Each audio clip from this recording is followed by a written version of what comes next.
just thought of another way to make a chain cutter would be to take this and this. We're gonna do this one in a minute, but I just thought of another way to make another one. So with this, we have our 3/8 bolt. We have a 3/8 lock washer. Make sure it's a lock washer. And you can put a small cutter on the end of this, a half cutter, something maybe 2, maybe 3 inches. That'll slide right on that. But if you use the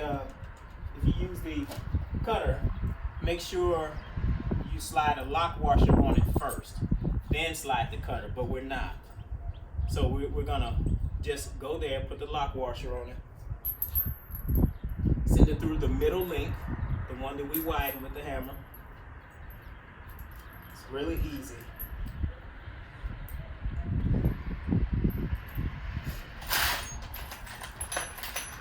Put another lock washer. You want lock washers in between everything. Then slide the cross chain, make it a cross, across the other chain. Do another lock washer. Use the nut.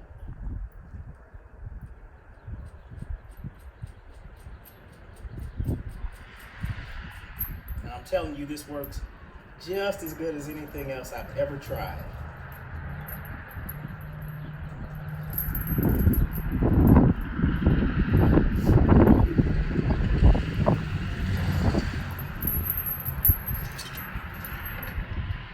Hold this under this channel locks here. Make sure it's still crossed like that, and these move freely. These need to be able to move.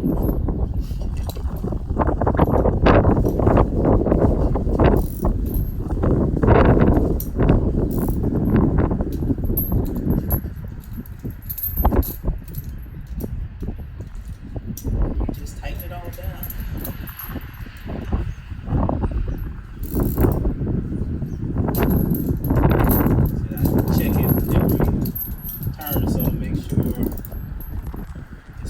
Once you crank this down, it's not moving. It ain't going nowhere. What I like about this setup too, when I used to use the chains, they would break. The chains would break. So once the chain breaks, that's it.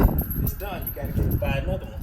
With this, I only buy one bolt, some washers, this. The only thing I ever have to replace is the chain, which I replace this every, I don't know, maybe 5 jobs.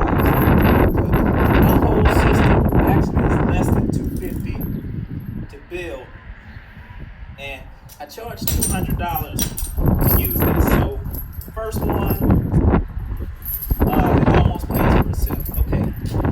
Now I got a second coupling here, the same one that's on there, and you may be able to get these from Amazon, I'm not sure, but 3/8, this just slides in there, and it's almost perfect because it doesn't go past this mark with the second one. So this locks into there, and then the cable slides into here.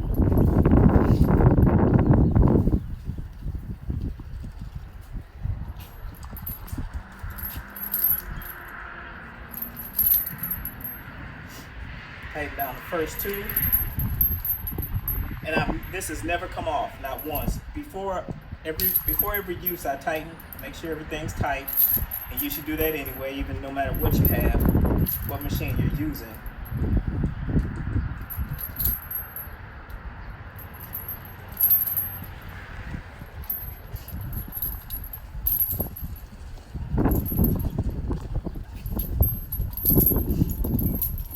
Just crank it down. It don't have to be super duper tight. You don't have to go to town on it.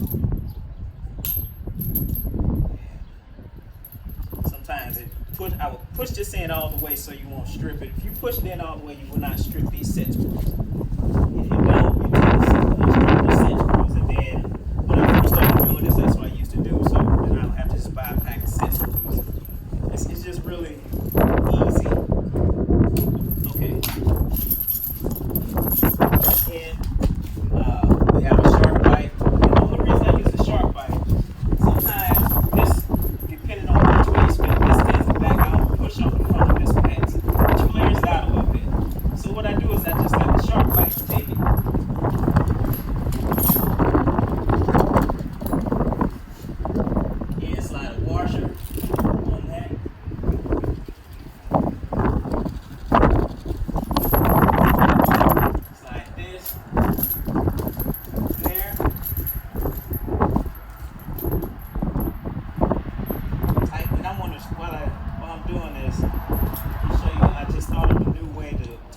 chain to this, I'll probably just do another video.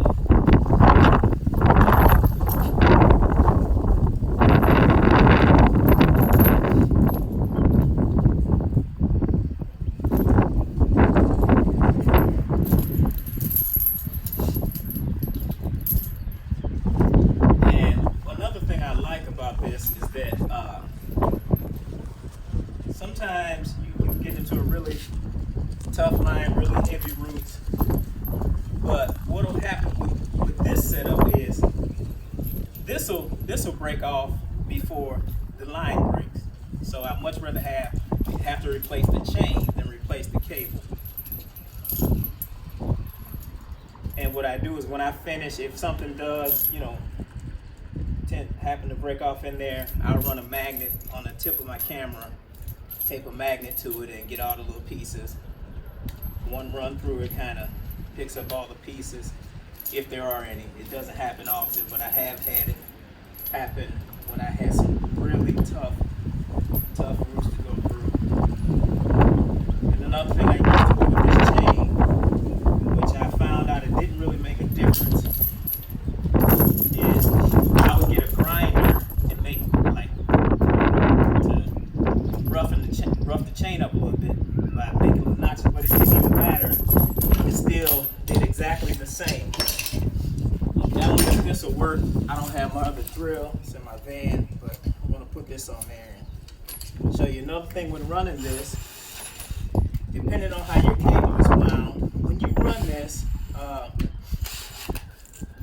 if it's stretched all the way out, you can run it forward. But if it's not, I almost run all of mine in reverse.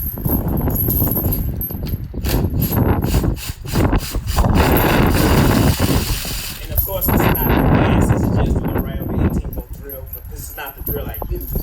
I use a plug-in drill outside.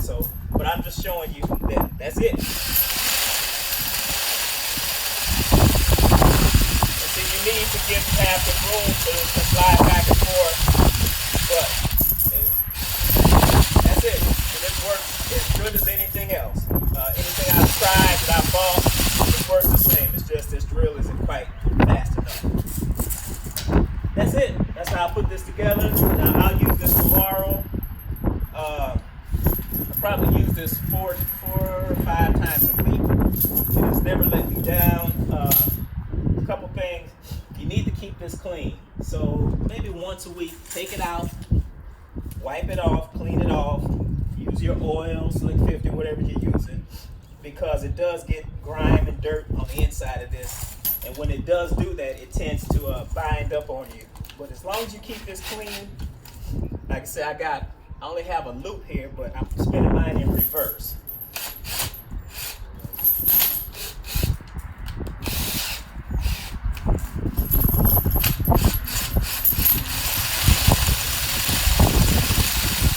Heard that tech has more time they can turn. I haven't had that issue.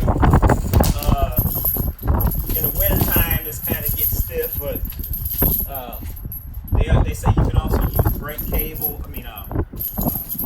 brake hose for this, but I like the pecs, and I'm just sticking with what works for me. Also, okay, that's it on that. On the cutters, that's a 6-inch, and if you do 3 links, that's a little bit bigger than a 4-inch, which will knock around the sides pretty good. But that's my 4-inch there. This is a 6-inch, and I think if I count the bolt and the amount of chain I use, this costs $15, but you only need 1 or 2.